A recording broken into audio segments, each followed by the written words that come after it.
Hello guys, magandang araw po sa inyo. Samahan niyo po ako sa aking pamamasyal dito sa Cathedral of the Archdiocese of Perth. Ito po ay tinatawag na St. Mary's Cathedral. Pagpunta ko po dito, natutuwa ako sapagkat napakaraming tao. At saan man ako lumingon, may nakikita akong mga Filipino. At alam niyo po ba, nagtataka ako kung bakit maraming tao.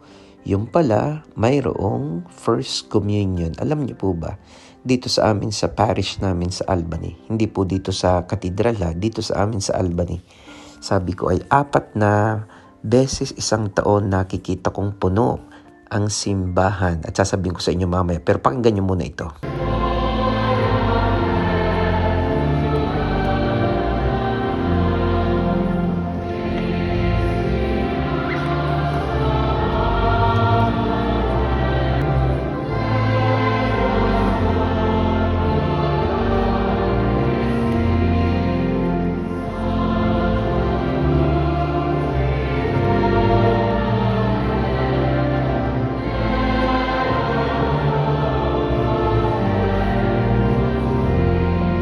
Di ba po napaka-angelic ng mga boses? Kita niyo naman, pag nagsimba ka sa kanyang simbahan, ay talaga namang mapapadasal ka. Sabi nga po ni Saint Cecilia, he who sings praise twice. Anyway, kanina binabanggit ko sa inyo, yung 4 na pagkakataon na talaga namang nakikita ko na ang aming simbahan ay punong-puno. Unang-una ay kapag ka Easter, napakalaki po sa kanila ang Easter. Pangalawa ay ang Christmas. Pangatlo, kapag ka po meron kaming mga First Communion, talaga naman pong suportado, kahit mga lolo't lola ay talaga namang kasama sa simbahan.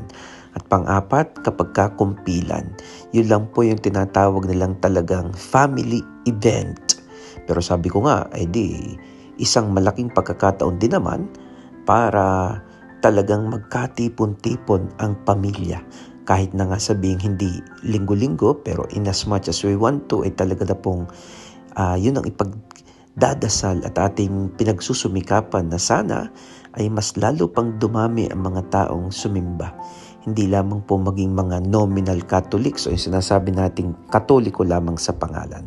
Kaya po patuloy niyo po akong samahan sa aking mga pag-sharing at paglalakbay sa aking mga adventure at mga karanasan at sa aking mga ginagawang misyon dito sa Western Australia, lalo tigit dito sa Albany. Kaya pagpalaan po kayo ng Diyos. Bye-bye!